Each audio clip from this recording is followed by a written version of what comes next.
ಶ್ರೀಮನ್ ಮಹಾಭಾರತದ ಆದಿಪರ್ವ, ಸಭಾಪರ್ವ, ಅರಣ್ಯ ವನಪರ್ವಗಳನ್ನ ಮುಗಿಸಿ ನಾವು ಈಗ ವಿರಾಟ ಪರ್ವದ ಅನುಸಂಧಾನವನ್ನು ಮಾಡ್ತಾ ಇದ್ದೇವೆ. ವಿರಾಟ ಪರ್ವದಲ್ಲೂ ಕೂಡ 46 ಅಧ್ಯಾಯಗಳು ಸಮಾಪ್ತಿಯಾಗಿವೆ. ಈಗ ಅರ್ಜುನ ತನ್ನ ನಿಜವಾದ ಸ್ವರೂಪವನ್ನ ಉತ್ತರ ಕುಮಾರನಿಗೆ ತೋರಿಸುವಂತ ಅಲ್ಲಿಗೆ ಸುಮಾರು 46 ಅಧ್ಯಾಯಗಳು ಸಮಾಪ್ತಿಯಾಗಿದೆ. ಕರ್ಣ ಮಾತಾಡುವಂಥದ್ದು ಅರ್ಜುನನ ಪರಾಕ್ರಮದ ಬಗ್ಗೆ ಇವರೆಲ್ಲ ಮಾತಾಡಿದಾಗ ಅದಕ್ಕೆ ಪ್ರತಿಯಾಗಿ ಕರ್ಣ ಏನು ಮಾತಾಡ್ತಾನೆ ಅಂತನ್ನುವಂತಹ ವಿಷಯ. ಒಂದೆರಡು ಅಧ್ಯಾಯಗಳಲ್ಲಿ ಕರ್ಣನದ್ದೇ ಮಾತು, ಅವನ ಆತ್ಮ ಪ್ರಶಂಸೆ. ಕರ್ಣ ಹೇಳ್ತಾನೆ, ಸರ್ವಾನಾಯುಷ್ಮತೋ ಭೀತಾನ್ ಸಂತ್ರಸ್ತಾನಿವ ಲಕ್ಷಯೇ ಅಯುದ್ಧ ಮನಸಶ್ಚೈವ ಸರ್ವಾನೇತಾನವಸ್ಥಿತಾನ್ ಯದ್ದೇಶ ಜಾಮದಗ್ನ್ಯೋವ ಯದಿ ವಾ ಇಂದ್ರಃ ಪುರಂದರಃ ವಾಸುದೇವೇನ ಸಹಿತೋ ಯದಿ ಬೀಭತ್ಸುರಾಗತಃ ಅಹಮೇನಂ ನಿರೋತ್ಸ್ಯಾಮಿ ವೇಲೇವ ವರುಣಾಲಯಂ ರುಗ್ಮಪುಂಖಾಃ ಪ್ರಸನ್ನಾಗ್ರಾಹ ಮುಕ್ತಹಸ್ತವತಾ ಮಯಾ ಛಾದಯಂತು ಶರಾಃ ಸೂರ್ಯಂ ಪಾರ್ಥಸ್ಯಾಯುರ್ನಿರೋಧಕಾಃ ಮಮ ಚಾಪ ಪ್ರಯುಕ್ತಾನಾಂ ಶರಾಣಾಂ ನತಪರ್ವಣಾಂ ನಿವೃತ್ತಿರ್ಗಚ್ಚತಾನ್ನಾಸ್ತಿ ಸರ್ಪಾಣಾಂ ಶ್ವಸತಾಮಿವ ಶರಾಣಾಂ ಪುಂಖಸಕ್ತಾನಾಂ ಮೌರ್ವ್ಯಾಭಿಹತಯೋರ್ಭೃಶಂ ಶ್ರೂಯತೆ ತಳಯೋಃ ಶಬ್ದೋ ಭೇರ್ಯೋರಾಹತಯೋರಿವ ಏಕೌ ದ್ವೌ ಚತುರಃ ಪಂಚ ಕ್ವಚಿತ್ ಷಷ್ಠಿಂ ಕ್ವಚಿತ್ ಶತಂ ಹತಾನ್ ಪಶ್ಯತ ಮಾತಂಗಾನ್ ಕೀರ್ಣಾನೇಕೇಷು ನಾಮಯ ಮಯಾ ಪಶ್ಯತ ಮತ್ಸ್ಯಾನಾಂ ಇಷುಭಿರ್ನಿಹತಾನ್ ರಥಾನ್ ಏಕಂ ದ್ವೌ ಚತುರಃ ಪಂಚ ಕ್ವಚಿತ್ ಷಷ್ಠಿಂ ಕ್ವಚಿತ್ ಶತಂ ಮದ್ಬಾಹುಮುಕ್ತೈರಿಷುಭಿಃ ತೈಲಧೌತೈಶ್ಚ ಪತ್ರಿಭಿಃ ಖದ್ಯೋತೈರಿವ ಸಂಪೃಕ್ತಂ ಅಂತರಿಕ್ಷಂ ವಿರಾಜತಾಂ ಧ್ವಜಾಗ್ರಾತ್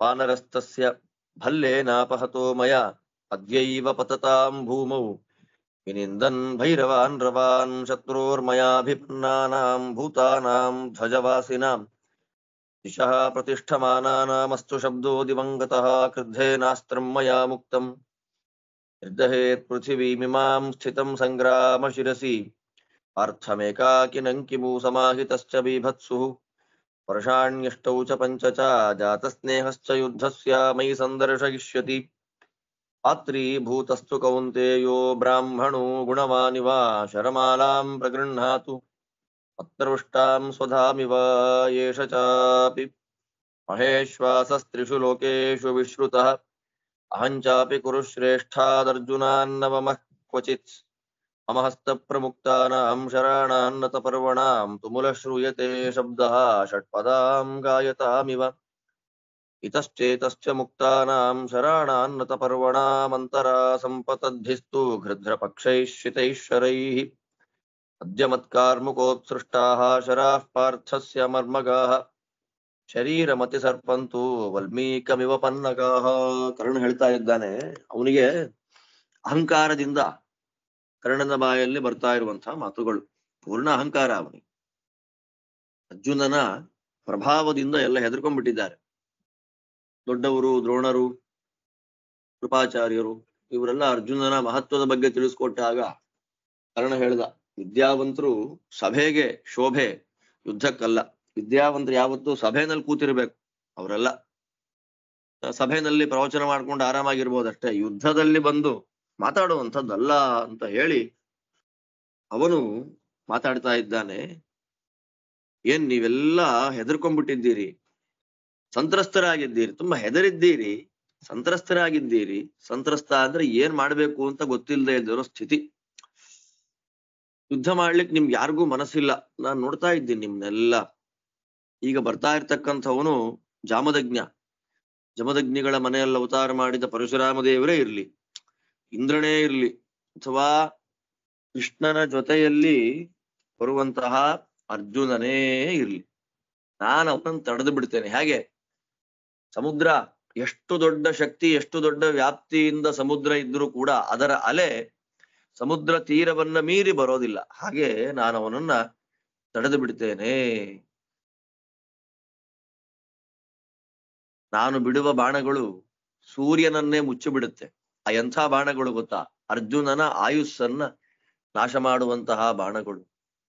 ನಗಾರಿ ಶಬ್ದ, ನಾನು ಬಾಣ ಬಿಡ್ತಾ ಇದ್ರೆ ನಗಾರಿ ಹೊಡೆದ ಶಬ್ದಗಳು ಬರ್ಬೇಕು. 1, 2, 4, 5. ಅವ್ನು ಹೇಳದ್ ನೋಡಿ, ಕರ್ಣ ಒಂದು ಬಾಣವನ್ನ ಬಿಡ್ತಾನಂತೆ, ಒಂದು ಬಾಣ ಪ್ರಯೋಗ ಮಾಡ್ತಾನೆ ಕರ್ಣ.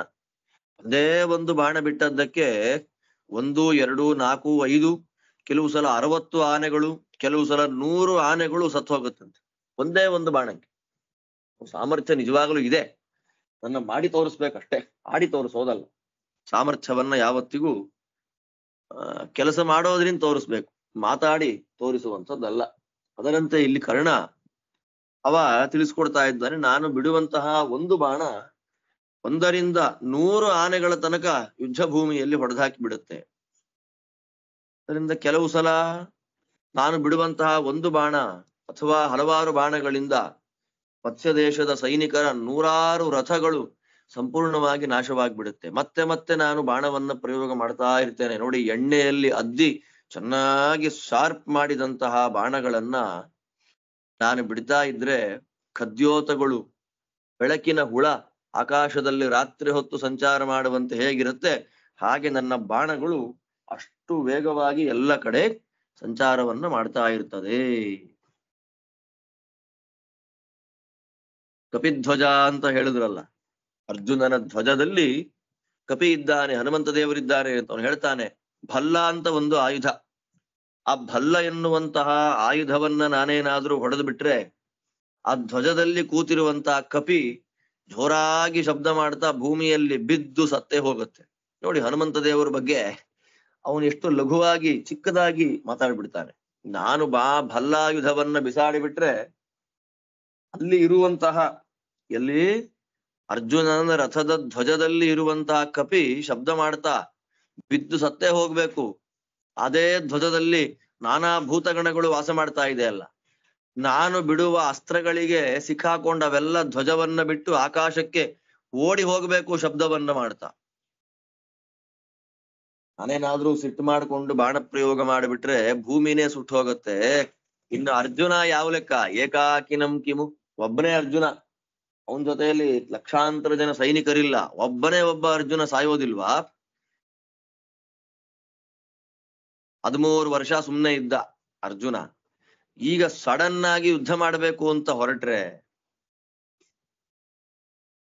ನಾನು ಅವನಿಗೆ ಯುದ್ಧ ಮಾಡಬೇಕು ಅಂತ ಬರ್ತಾನೆ, ಬರುವಾಗ ಮಾಲೆ ಹಾಕ್ಬೇಕಲ್ಲ, ಬಂದವರಿಗೆ ಸ್ವಾಗತ ಮಾಡಬೇಕು ಅಂದ್ರೆ ಹೂವಿನ ಹಾರವನ್ನ ಮಾಲೆಯನ್ನ ಹಾಕ್ಬೇಕಲ್ಲ, ನಾನು ಅವನಿಗೆ ಬಾಣಗಳ ಮಾಲೆಯನ್ನ ಹಾಕ್ತೇನೆ.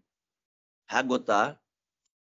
ಬ್ರಾಹ್ಮಣೋ ಗುಣವಾನಿವ, ಶ್ರಾದ್ದಕ್ಕೆ ಗುಣವಂತನಾಗಿರ್ತಕ್ಕ ಬ್ರಾಹ್ಮಣನನ್ನ ಸತ್ಪಾತ್ರ ಅಂತ ಹ್ಯಾಕ್ ಕರೀತಾರೋ, ಗುಣವಂತನಾಗಿರ್ತಕ್ಕ ಬ್ರಾಹ್ಮಣ ಶ್ರಾದ್ದಕ್ಕೆ ಸತ್ಪಾತ್ರ ಅಂತ ಶಾಸ್ತ್ರ. ಅಂದ್ರೆ ಅಂತಹ ಗುಣವಂತನಾದ ಬ್ರಾಹ್ಮಣನನ್ನ ಶ್ರಾದ್ದಕ್ಕೆ ಕೂಡಿಸ್ಬೇಕು ಅಂತ. ಅದರಂತೆ ನಾನು ಬಾಣಗಳಿಂದ ಮಾಡುವಂತಹ ಮಾಲೆಯನ್ನ ಸ್ವೀಕಾರ ಮಾಡ್ಲಿಕ್ಕೆ ಯೋಗ್ಯ ಯಾರು ಅಂತ ಕೇಳಿದ್ರೆ ಅರ್ಜುನ. ಹಾಗಂತ ಅರ್ಜುನ ಏನು ಸಾಮಾನ್ಯ ವ್ಯಕ್ತಿ ಅಲ್ಲ, 3 ಲೋಕಗಳಲ್ಲಿ ಪ್ರಸಿದ್ಧನಾಗಿದ್ದಾನೆ. ನಾನೇನು ಕಡಿಮೆ ಇಲ್ಲ, ನಾನು ಸಮಾನವಾದ ಸಮಾನವಾದ ಫೇಮ್ ಪಡೆದವನೇ, ನಾನು ಅಷ್ಟೇ ಫೇಮಸ್ ಆದವ. ನಾನು ಬಾಣಗಳನ್ನ ಬಿಡ್ತಾ ಇದ್ರೆ ಬರುವಂತಹ ಶಬ್ದ ಭೃಂಗಗಳು, ದುಂಬಿಗಳು ಮಾಡುವಂತಹ ಶಬ್ದಗಳೆಂತ ಕೇಳಿ ಬರುತ್ತೆ. ಒಳ್ಳೆ ಗೃದ್ರ ಪಕ್ಷಿಗಳು ದೊಡ್ಡ ರೆಕ್ಕೆಗಳನ್ನ ಆ ಕಡೆ ಈ ಕಡೆ ಬೇಯಿಸ್ಕೊಂಡು ಆ ಮೀನನ್ನೋ ಮಾಂಸವನ್ನೋ ತಿನ್ಬೇಕು ಅಂತ ಹೇಗೆ ಹಾರ್ಕೊಂಡು ಹೋಗುತ್ತೆ, ಹಾಗೆ ನನ್ನ ಬಾಣಗಳು ಕಾಣುತ್ತೆ. ಸರ್ಪಗಳು, ಹಾವುಗಳು, ವಲ್ಮೀಕ ಅಂದ್ರೆ ಹುತ್ತದ ಹತ್ತಿರಕ್ಕೆ ಹೋಗಿ ಹುತ್ತದ ಮೇಲೆ ಹತ್ತಿ ಆ ಹುತ್ತದ ಒಳಗಡೆ ಹೇಗೆ ಹಾವುಗಳು ಹೋಗ್ತದೆ, ಹಾಗೆ ಇವತ್ತು ನಾನು ಬಿಡತಕ್ಕಂತಹ ಬಾಣ ಅರ್ಜುನನ ಶರೀರವನ್ನ ಹತ್ತಿ ಅವನ ಹೃದಯವನ್ನ ಹಿರಿದು ತಿವಿದು ಕೊಂದು ಬಿಡುತ್ತೆ. ಅರೇ, ಮಾತಿನಲ್ಲಿ ಪೌರುಷವನ್ನ ತೋರಿಸ್ತಾ ಇದ್ದಾನೆ ಕರ್ಣ. ಬರ್ಹಿಣ ರಾಜಾನಂ ಬರ್ಹಿಣಾಮಿವ ಪತತಾಂ ಘೋಷಃ ಪತತಾಮಿವ. ಇದೊಂದು ವಿಚಿತ್ರವಾದ ಶ್ಲೋಕ. ಅದಕ್ಕೆ ರಾಜರು ವಾದಿರಾಜ ಸ್ವಾಮಿಗಳವರು ವಿಸ್ತಾರವಾಗಿ ವ್ಯಾಖ್ಯಾನವನ್ನು ಮಾಡ್ತಾರೆ. ಅದನ್ನ ನಾನು ಹೇಳ್ತೀನಿ. ಅದ್ಯತ್ವಂ ಅದ್ಯತ್ವಹಮೃಣಾನ್ ಮೋಕ್ಷೇ ಯನ್ಮಯಾ ತತ್ ಪ್ರತಿಶ್ರುತಂ ಧರ್ತರಾಷ್ಟ್ರಸ್ಯ ತತ್ಕಾಲೇ ನಿಹತ್ಯ ಸಮರೇರ್ಜುನಂ ಇಂದ್ರಾಶನಿ ಸಮಸ್ಪರ್ಶಂ ಮಹೇಂದ್ರ ಸಮವಿಕ್ರಮಂ ಅರ್ಧಯಿಷ್ಯಾಮ್ಯಹಂ ಪಾರ್ಥಂ ಉಲ್ಕಾಭಿರಿವ ಕುಂಜರಂ ಚರಜಾಲ ಮಹಾಜ್ವಾಲಂ ಅಸಿಶಕ್ತಿ ಗದೇಂಧನಂ ನಿರ್ದಹಂತಮನೀಕಾನಿ ಶಮಯಿಷ್ಯೇರ್ಜುನಾನಲಂ ಪಾಂಡವಾಗ್ನಿಮಗಂ ದೀಪ್ತಂ ಪ್ರದಹಂತಮಿವಾಗಿತಂ ಅಶ್ವವೇಗ ಪುರೋವಾತೋ ರಥೌಘ ಸ್ತನಯಿತ್ನುಮಾನ್ ಶರಧಾರೋ ಮಹಾಮೇಘಃ ಶಮಯಿಷ್ಯಾಮಿ ಪಾಂಡವಂ ರಥಾದತಿರಥಂ ಲೋಕೆ ಸರ್ವಶಸ್ತ್ರಭೃತಾಂ ವರಂ ವಿವಶಂ ಪಾರ್ಥಮಾದಾಸ್ಯೇ ಗರುತ್ಮಾನಿವ ಪನ್ನಗಂ ಸುತೆ ಜನೈರುಗ್ಮಪುಂಖೈಃ ಸುಧೌತೈರ್ನತ ಪರ್ವಭಿಃ ಆಚಿತಂ ಪಶ್ಯ ಕೌಂತೇಯಂ ಕರ್ಣಿಕಾರೈರಿವಾಚಿತಂ ಶುರಪ್ರೈಃ ನಿಶಿತೈರ್ಭಲ್ಲೈಃ ನಿಪತದ್ಭಿಶ್ಚ ಮಾಮಕೈಃ ಸಮ್ಮೂಢಚೇತಾಃ ಕೌಂತೇಯಃ ಕರ್ತವ್ಯಂ ನಾಭಿಪತ್ಸ್ಯತೆ ಅದ್ಯ ದುರ್ಯೋಧನಸ್ಯಾಹಂ ಶೋಕಂ ಹೃದಿ ಚಿರಂ ಸ್ಥಿತಂ ಸಮೂಲಮಪನೇಷ್ಯಾಮಿ ಹರನ್ ಪಾರ್ಥ ಶಿರಃಶರೈಃ ಹತಾಂಶ್ಚ ವಿರಥಂ ಪಾರ್ಥಂ ಪೌರುಷೇ ಪರ್ಯವಸ್ಥಿತಂ ನಿಶ್ವಸಂತಂ ಯಥಾ ನಾಗಮದ್ಯ ಪಶ್ಯಂತು ಕೌರವಾಃ ಜಾಮದಜ್ಞಾನ್ ಮಯಾ ಲಬ್ಧಂ ದಿವ್ಯಾಸ್ತ್ರಂ ಋಷಿಸತ್ತಮಾತ್ ತದುಪಾಶ್ರಿತ್ಯ ವೀರ್ಯಂಚ ಯುಧ್ಯೇಯಂ ಅಪಿ ವಾಸವಂ ಕಾಮಂ ಗಚ್ಚಂತು ಕುರವೋಗಾಃ ಪ್ರಗೃಹ್ಯ ಪರಂತಪಾಃ ರಥೇಷು ವಾವತಿಷ್ಠಂತೋ ಯುದ್ಧಂ ಪಶ್ಯಂತು ಮಾಮಕಂ ಬರ್ಹಿಣ ರಾಜಾನಂ. ಇದೊಂದು ನಾನು ಮೊದಲೇ ಹೇಳಿದ ಹಾಗೆ ವಿಚಿತ್ರವಾದ ಒಂದು ಶ್ಲೋಕ. ಬರ್ಹಿ ಅಂತಂದ್ರೆ ನವಿಲುಗರಿ, ಪಿಕಾಕ್. ಆ ನವಿಲುಗರಿಯ ಮೇಲೆ, ನವಿಲಿನಲ್ಲಿ ಗರಿಯ ಮೇಲೆ ಬಣ್ಣ ಬಣ್ಣದ್ದಿರುತ್ತಲ್ಲ, ಅದು ಕೃಷ್ಣ ತಲೆ ಮೇಲೆ ಇಟ್ಕೊಂಡು ಬರಹಾಪೀಡ ಅಂತ ಹೇಳ್ತಾರಲ್ಲ, ಅದು ಬರ್ಹಿಣ ರಾಜಾನಂ. ರಾಜರು ವ್ಯಾಖ್ಯಾನ ಮಾಡ್ತಾರೆ. ಬರ್ಹಿಣ ರಾಜಾನಂ ಅಂದ್ರೆ ಪ್ರಕಾಶಮಾನವಾದ ಅಂತ ಅರ್ಥ. ನವಿಲುಗಳು ಒಂದೊಂದೇ ಹೋಗೋದಿಲ್ಲ, ಸಾಮಾನ್ಯವಾಗಿ ಒಂದೊಂದೇ ಹೋಗೋದಿಲ್ಲ. ಇವಾಗ ಪಾಪ ಅದ್ರ ಗುಂಪೇ ಇಲ್ಲ, ಒಂದೊಂದೇ ಬಂದು ಒದ್ದಾಡ್ತಾ ಇರತ್ತೆ. ಆದ್ರೆ ಸಾಮಾನ್ಯವಾಗಿ ನವಿಲುಗಳು ಗುಂಪು ಗುಂಪಾಗಿ ಹೋಗುವಂಥದ್ದು. ಗುಂಪು ಗುಂಪಾಗಿ ಹೋಗುವಾಗ ಒಂದರ ಹಿಂದೆ ಒಂದು ಹೋಗುವಂಥದ್ದು. ಹಾಗೆ ನವಿಲುಗರಿಯಂತೆ ರೆಕ್ಕೆಗಳಿಂದ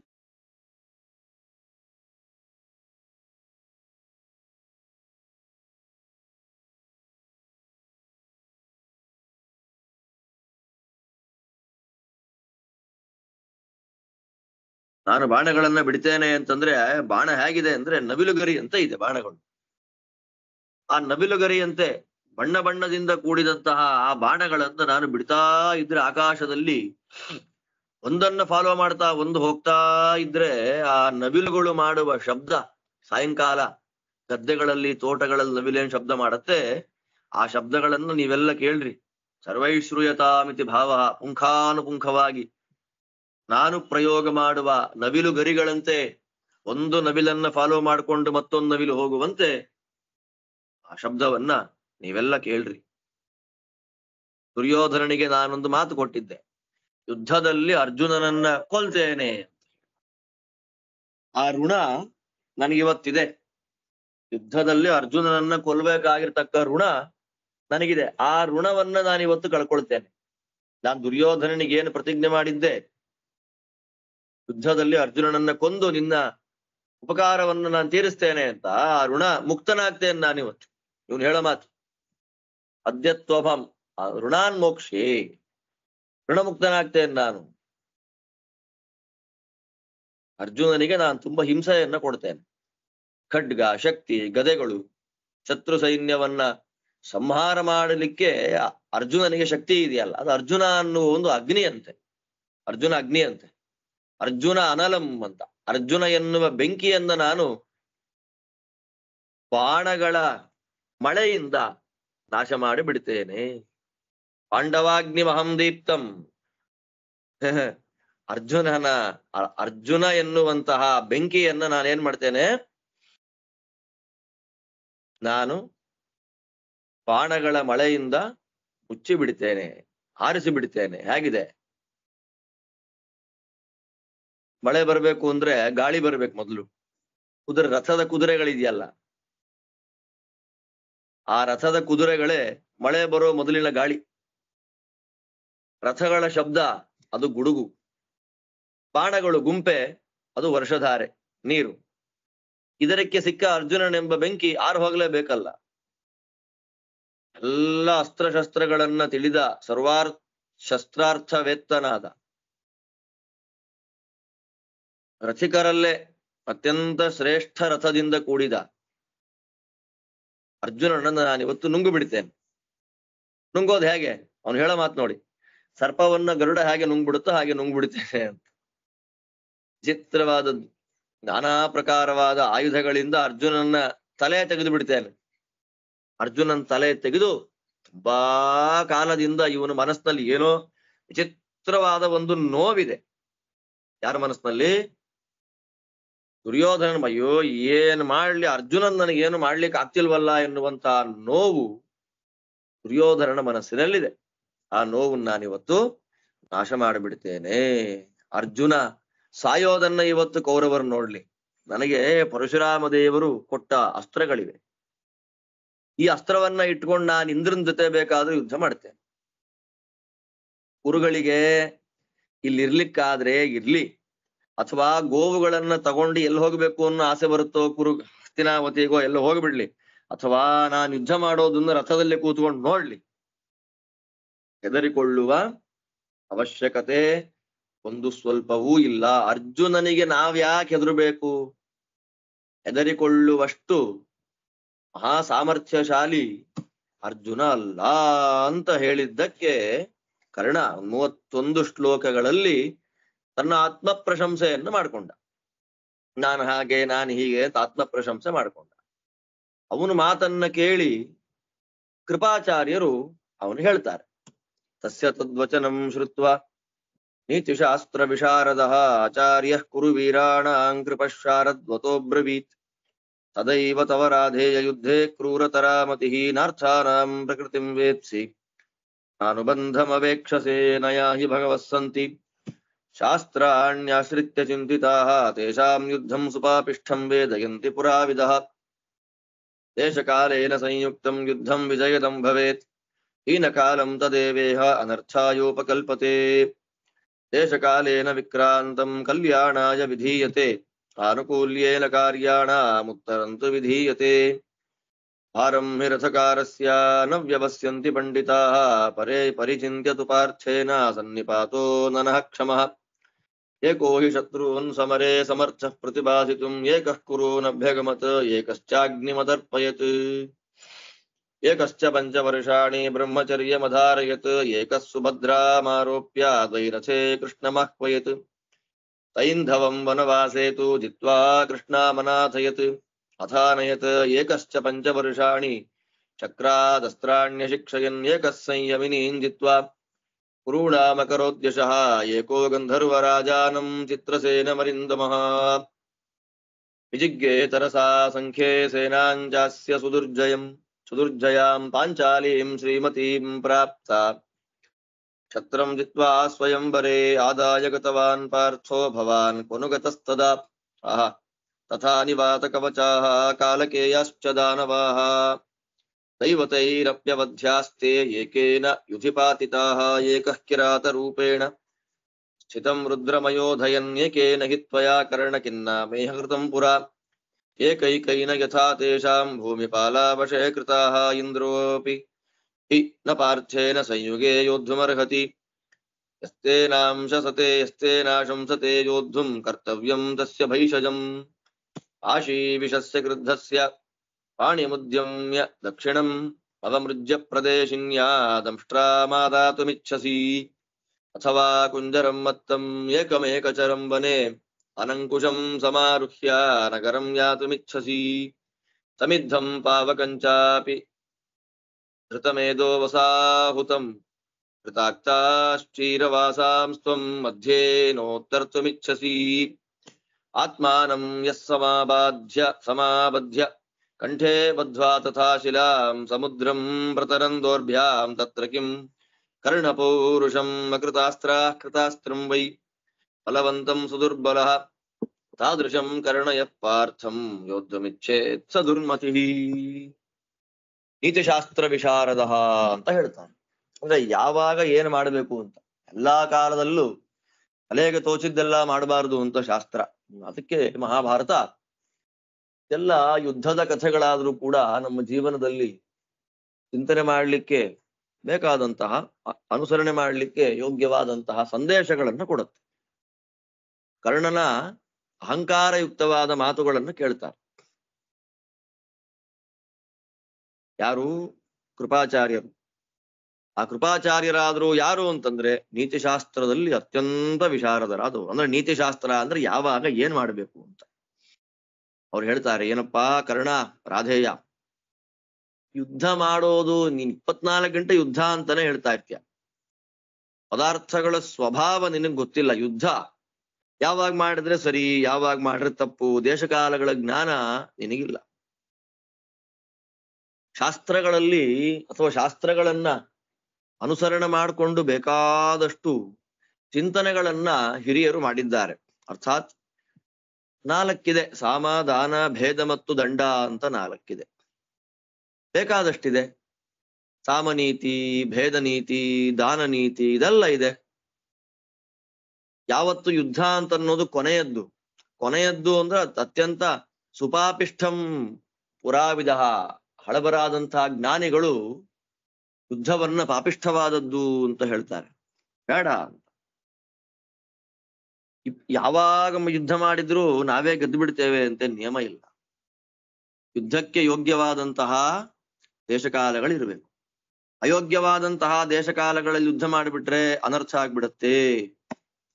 ಯೋಗ್ಯವಾದಂತಹ ದೇಶಕಾಲಗಳಲ್ಲಿ ಯುದ್ಧ ಮಾಡಿದ್ರೆ ಆ ಕಥೆ ಬೇರೆ, ಗೆಲುವು ಸಿಗತ್ತೆ. ಆದ್ರೆ ಅನರ್ಥವಾದ ದೇಶಕಾಲಗಳಲ್ಲಿ ಯುದ್ಧ ಮಾಡಿಬಿಟ್ರೆ, ಅಯೋಗ್ಯವಾದಂತಹ ದೇಶಕಾಲಗಳಲ್ಲಿ ಮಾಡುವಂತಹ ಯುದ್ಧ ಯಾವತ್ತಿಗೂ ಕೂಡ ಅನರ್ಥಕರ ಅಂತ ದೊಡ್ಡವರು ಹೇಳ್ತಾರೆ. ಆದ್ದರಿಂದ ಈಗ ಅಟ್ ಪ್ರೆಸೆಂಟ್ ನಾವು ಮಾಡತಕ್ಕಂಥದ್ದು ದೇಶಕಾಲಕ್ಕೆ ಅಯುಕ್ತವಾದಂತಹ ಯುದ್ಧ. ಪರಾಕ್ರಮವನ್ನ ಇವು ಎಲ್ಲಾ ಕಡೆ ತೋರಿಸೋದಲ್ಲ, ಇರುವೆ ಮೇಲೆ ಪರಾಕ್ರಮ ತೋರಿಸೋದಲ್ಲ, ಆನೆಯ ಮೇಲೆ ಪರಾಕ್ರಮ ತೋರಿಸಿ ಗೆದ್ರೆ ಅದಕ್ಕೊಂದು ಮನ್ನಣೆ ಸಮಾಜದಲ್ಲಿ. ಇರುವೆಯನ್ನ ಕೊಂದು ಬಿಟ್ಟಿದ್ದಾನಿವನು ಅಂತಂದ್ರೆ ಅಯ್ಯ ಹೋಗು ಅಂತಾರೆ. ಆದ್ದರಿಂದ ಆಲೋಚನೆ ಮಾಡಬೇಕು.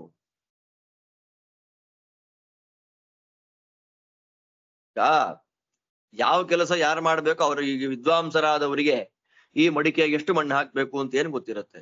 ರಥಚಕ್ರವನ್ನ ನಿರ್ಮಾಣ ಮಾಡೋದು ಹೇಗೆ ಅಂತ ಮರದ ಕೆಲಸ ಮಾಡುವವನಿಗೆ ಗೊತ್ತಿರುತ್ತೆ, ಪಂಡಿತರಿಗೆ ಗೊತ್ತಿಲ್ಲ. ಆದ್ದರಿಂದ ಯಾರು ಯಾವಾಗ ಯಾವ ಕೆಲಸ ಮಾಡಬೇಕು ಅಂತ ವಿಮರ್ಶೆ ಮಾಡ್ಬೇಕು. ಎಲ್ಲರಿಗೂ ಎಲ್ಲವೂ ಗೊತ್ತಿರೋದಿಲ್ಲ. ಆದ್ದರಿಂದ ದೇಶಕಾಲಗಳ ವಿಮರ್ಶೆಯನ್ನ ಮಾಡಿದರೆ ಈಗ ಯುದ್ಧ ಮಾಡೋದು ಸರಿ ಇಲ್ಲ ಅಥವಾ ನಮ್ಮಿಂದ ಸಾಧ್ಯ ಇಲ್ಲ ಅನ್ನೋದು ನನ್ನ ಅಭಿಪ್ರಾಯ. ನೀನೇನ್ ಹೇಳ್ದೆ?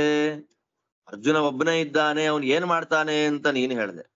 ಅರ್ಜುನ ಇರೋನ್ ಒಬ್ಬ, ಅವ್ನ್ ನಮಗೇನ್ ಮಾಡ್ತಾನೆ ಅಂತ ಹೇಳ್ದೆ ಅಲ್ವಾ? ಅವನೊಬ್ಬನೇ ಸಾಕಪ್ಪ. ದಿಗ್ವಿಜಯ ಕಾಲ ನೆನಪು ಮಾಡ್ಕೋ. ರಾಜಸೂಯ ಯಾಗಕ್ಕಾಗಿ ದಿಗ್ವಿಜಯವನ್ನ ಮಾಡಿದ್ರಲ್ಲ, ಅವನೊಬ್ಬನೇ ಗೆದ್ದಿದ್ದು. ಅಗ್ನಿಯನ್ನ ಸಂತೋಷ ಪಡಿಸಿದ್ದು 25 ಜನ ಇದ್ರ ಖಾಂಡವದಲ್ಲಿ, ಅವನೊಬ್ಬನೇ. 5 ವರ್ಷ ಬ್ರಹ್ಮಚರ್ಯ ವ್ರತದಲ್ಲಿದ್ದವನು ಯಾರು? ಒಬ್ಬನೇ ಸುಭದ್ರಾದೇವಿಯನ್ನ ರಥದಲ್ಲಿ ಕೂಡಿಸಿಕೊಂಡು ಕೃಷ್ಣನನ್ನ ಯುದ್ಧಕ್ಕೆ ಆಹ್ವಾನ ಮಾಡಿಬಿಟ್ಟ. ಒಬ್ಬನೇ ಅವನು. ವನವಾಸ ಕಾಲದಲ್ಲಿ ಸೈಂಧವನನ್ನ ಒಬ್ಬನೇ ಗೆದ್ದ, ದ್ರೌಪದಿಯನ್ನು ವಾಪಸ್ ಕರ್ಕೊಂಡು ಬಂದ. ಒಬ್ಬನೇ ಅರ್ಜುನ. ಸ್ವರ್ಗಕ್ಕೆ ಹೋಗಿ ಇಂದ್ರದೇವರಿಂದ ಸಕಲ ಅಸ್ತ್ರಶಸ್ತ್ರಗಳನ್ನ ಗೆದ್ದುಕೊಂಡು ಬಂದ. ಸಂಯಮಿನಿ ಪಟ್ಟಣಕ್ಕೆ ಹೋಗ್ಬಿಟ್ಟ, ಯಮಧರ್ಮರಾಜರ ಮನೆಗೆ. ಒಬ್ಬನೇ ಗೆದ್ದ. ಅವನ ಗೆದ್ದದ್ದು ಮಾತ್ರ ಅಲ್ಲ, ಅವನಿಂದ ನಮ್ಮ ಕೀರ್ತಿ ಬಂತು. ಗಂಧರ್ವರಾಜನಾಗಿರ್ತಕ್ಕ ಚಿತ್ರಸೇನ ಮತ್ತವನ ಸೈನ್ಯ ಯಾರು ಗೆದ್ರು? ಅರ್ಜುನ ಒಬ್ಬನೇ ಗೆದ್ದಿದ್ದು. ಸ್ವಯಂವರದಲ್ಲಿ ಉಳಿದ ಎಲ್ಲ ಕ್ಷತ್ರಿಯರನ್ನ ಗೆದ್ದು ದ್ರೌಪದಿಯನ್ನ ಪಡೆದಾಗ ಅರ್ಜುನ ನೀನೇನ್ ಮಾಡ್ತಾ ಇದ್ಯಪ್ಪ ಅವಾಗ? ಎಂಥ ಮಾತು ನೋಡಿ. ಏನಯ್ಯ ಕರ್ಣ, ಊರೆಲ್ಲ ಮಾತಾಡ್ತಾ ಇದ್ಯಲ್ಲ, ದ್ರೌಪದಿಯನ್ನ ಅರ್ಜುನ ಗೆದ್ದಾಗ ಸ್ವಯಂವರದಲ್ಲಿ ನೀನೆಲ್ಲಿ ಹೋಗಿದ್ಯಪ್ಪ? ನಿವಾತ ಕವಚರಿದ್ರು, ಕಾಲಕೇಯರಿದ್ರು, ದೇವತೆಗಳಿಗೂ ಅವ್ರನ್ನ ಕೊಲ್ಲಿಕ್ ಆಗ್ತಿರ್ಲಿಲ್ಲ. ಅಂಥ ರಾಕ್ಷಸರುಗಳನ್ನ ಅರ್ಜುನ ಒಬ್ಬನೇ ಕೊಂದದ್ದು. ಕಥೆ ಏನು? ಬೇಡರ ಕಿರಾತರ ವೇಷದಲ್ಲಿ ಇದ್ದಂತಹ ಶಿವನ ಜೊತೆಯಲ್ಲಿ ಇವನೊಬ್ಬನೇ ಯುದ್ಧ ಮಾಡ್ದ.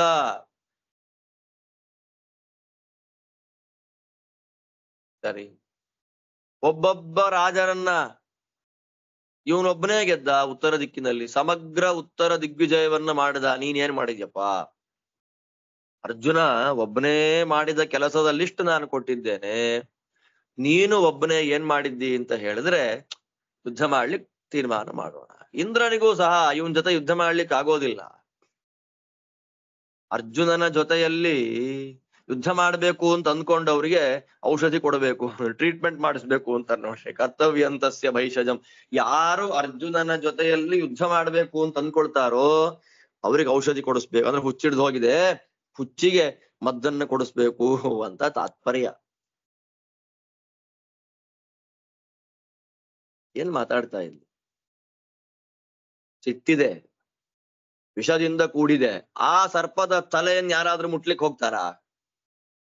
ಕೈಯಿಂದ ಸರ್ಪದ ಹಲ್ಲನ್ನ ಕಿತ್ತಲಿಕ್ಕೆ ಯಾರಾದ್ರೂ ಪ್ರಯತ್ನ ಮಾಡ್ತಾರಾ? ಅಥವಾ ಕಾಡಿನಲ್ಲಿ ಮದಭರಿತವಾಗಿ ಓಡಾಡುವ ಒಂದು ಆನೆಯನ್ನ ಹಿಡ್ಕೊಂಡು ಅದ್ರ ಮೇಲೆ ಕೂತ್ಕೊಂಡು ಊರಿಗೆ ಬರ್ಲಿಕ್ಕೆ ಯಾರಾದ್ರೂ ಪ್ರಯತ್ನ ಪಡ್ತಾರ?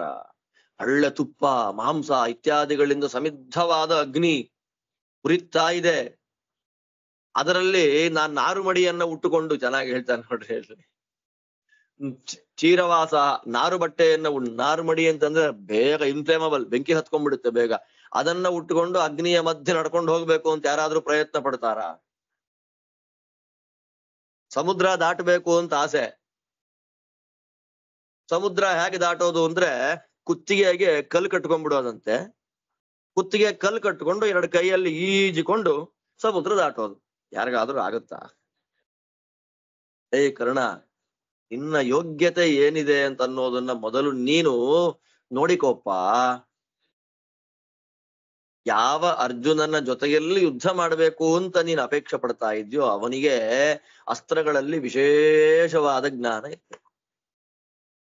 ಅಸ್ತ್ರಗಳ ಜ್ಞಾನವೇ ಇಲ್ಲದೆ ಇರೋನು ಅಸ್ತ್ರದಲ್ಲಿ ಪರಿಣಿತನಾದವನ ಜೊತೆ ಯುದ್ಧ ಮಾಡಿಬಿಟ್ರೆ ಅವನಿಗಿಂತ ತಲೆ ಕೆಟ್ಟವನು ಲೋಕದಲ್ಲಿ ಇನ್ಯಾರಿದ್ದಾರೆ?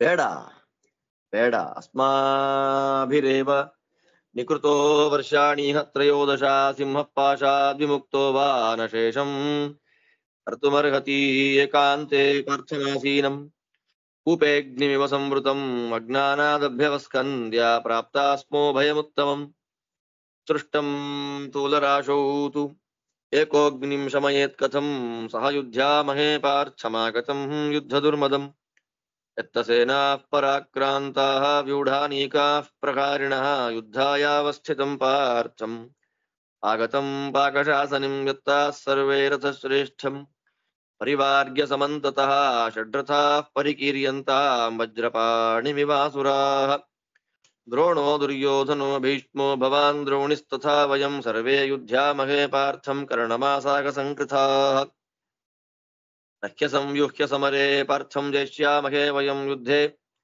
ವ್ಯವಸ್ಥಿತಂ ಪಾರ್ಥಂ ವಜ್ರಪಾಣಿಮಿವೋದ್ಯತಂ ಷಡ್ರಥಾಃ ಪ್ರತಿಯುಧ್ಯೇಮ ತಿಷ್ಠಾಮಶ್ಚೇಹ ಸಂಹತಾಃ ವ್ಯೂಢಾನೀಕಾನಿ ಸೈನ್ಯಾನಿ ಯತ್ತಾಃ ಪರಮಧನ್ವಿನಃ ಯುಧ್ಯಾಮಹೇ ಅರ್ಜುನಂ ಸಂಖ್ಯೆ ದಾನವಾ ಇವ ವಾಸವಂ. ಇದು ಕಂಟಿನ್ಯೂ ಮಾಡಿ ಹೇಳ್ತಾ ಇದ್ದಾರೆ. ನೋಡಪ್ಪ, ನಾವು ಮೋಸ ಮಾಡಿ ಗೆದ್ದಿದ್ದೇವೆ ಪಾಂಡವರನ್ನ. 13 ವರ್ಷ ಅವರಿಗೆ ಅವಮಾನ ಮಾಡಿದ್ದೇವೆ.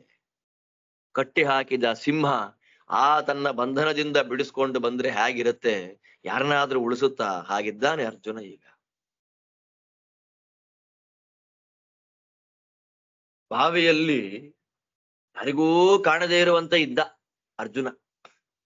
ಈಗ ನಾವು ಅವನನ್ನು ತುಳಿದು, ನಮ್ಮ ಅಜ್ಞಾನದಿಂದ ಅವನನ್ನ ತುಳಿದು ಎಂಥ ದೊಡ್ಡ ಭಯಕ್ಕೆ ಈಡಾಗಿದ್ದೇವೆ ನೋಡ್ ನಾವೀಗ. ಹತ್ತಿಯ ಬೆಟ್ಟ ಇದೆ, ಹತ್ತಿಯ ರಾಶಿ ಇದೆ, ಅದ್ರ ಮೇಲೆ ಬೆಂಕಿ ಹಾಕ್ಬಿಟ್ಟು ನಾನೊಬ್ಬನೇ ಆರಿಸ್ಬಿಡ್ತೇನೆ ಆ ಬೆಂಕಿಯನ್ನ ಅಂದ್ರೆ ಆಗತ್ತಾ? ನಾವೆಲ್ಲ ಸೇರಿ ಒಟ್ಟಿಗೆ ಯುದ್ಧ ಮಾಡೋಣ. ನಾವೆಲ್ಲ 6 ಮಹಾರಥರಿದ್ದೇವೆ, ಷಡ್ರಥಾ ಪರಿಕೀರಿ ಅಂತ. ನಾವು 6 ಜನ ಇದ್ದೇವೆ. ನಾವು 6 ಜನಗಳು ಸೇರಿ, 6 ಮಹಾರಥರು ಸೇರಿ ಐಂದ್ರಿ ವಜ್ರಪಾಣಿಯಾದ ಇಂದ್ರದೇವರ ಮೇಲೆ ಎಲ್ಲ ಮುಗಿದು ಬೀಳುವಂತೆ ನಾವು ಬೀಳೋಣ. ಇವನ ಮೇಲೆ ಅಸುರರು ಇಂದ್ರದೇವರ ಮೇಲೆ ಬಾಣ ಬಿಟ್ಟಂತೆ ನೀವೆಲ್ಲ ಬಾಣ ಬಿಡ್ರಿ. ದ್ರೋಣಾಚಾರ್ಯರು, ಕರ್ಣ, ದುರ್ಯೋಧನ, ಭೀಷ್ಮಾಚಾರ್ಯರು, ನಾನು ಅಶ್ವತ್ಥಾಮ ಎಲ್ಲ ಅವನ ಜೊತೆ ಯುದ್ಧ ಮಾಡ್ತೇವೆ.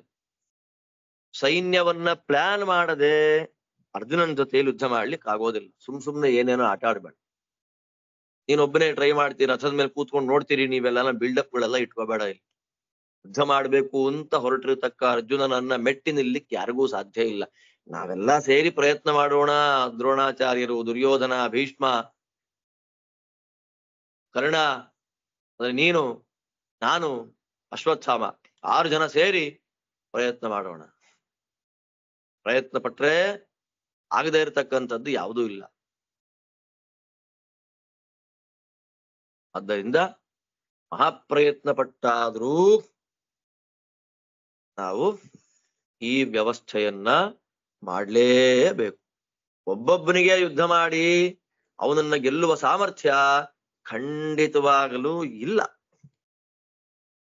ಮಹಾಪ್ರಯತ್ನ ಪಟ್ರು ಒಬ್ಬರೇ ಸೇರಿ ಅರ್ಜುನನನ್ನ ಯುದ್ಧದಲ್ಲಿ ಗೆಲ್ಲಿಕ್ಕೆ ಸಾಧ್ಯವಾಗೋದಿಲ್ಲ ಅಂತ ಹೇಳಿ ಕೃಪಾಚಾರ್ಯರು ಕರ್ಣನಿಗೆ ಹೇಳಿದ ತಕ್ಷಣ ಆ ಕರ್ಣ ಕೃಪಾಚಾರ್ಯರಿಗೆ ಬಾಯಿಗೆ ಬಂದಾಗ ಬೈತಾನೆ. ಅದನ್ನ ನೋಡಿದಂತಹ ಅಶ್ವತ್ಥಾಮಾಚಾರ್ಯರು ನಮ್ಮ ಮಾವಂಗ್ ಬೈತ್ಯಾ ನೀನು ಅಂತ ಹೇಳಿ ಕರ್ಣನಿಗೆ ದುರ್ಯೋಧನನಿಗೆ ನಿಂದ ಮಾಡ್ತಾರೆ. ಅಲ್ಲಿಂದ ಮುಂದೆ ಯುದ್ಧ. ಆ ಎಲ್ಲ ಭಾಗ ಮುಂದಿನ ಅಧ್ಯಾಯಗಳಲ್ಲಿ ಬರುತ್ತೆ.